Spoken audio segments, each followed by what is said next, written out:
inasifaka mtu yuko nafanya vibaya sana kuliko vizuri. Mbingu inasifaka mtu yuko nafanya vizuri kuliko vibaya.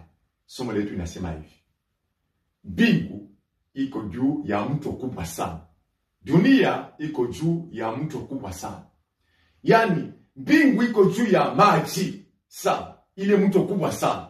Yaani ile maji ikinyesha hapa inakuwa ni mvua ya kuleta baraka, maendeleo, kila kitu kwa mtu. Mtu anaishi vizuri kwa mvua. Sasa maji iko chini, yaani dunia iko juu ya maji. Ile maji ya chini ikikwe sana mbaya itaweza kuharibu dunia.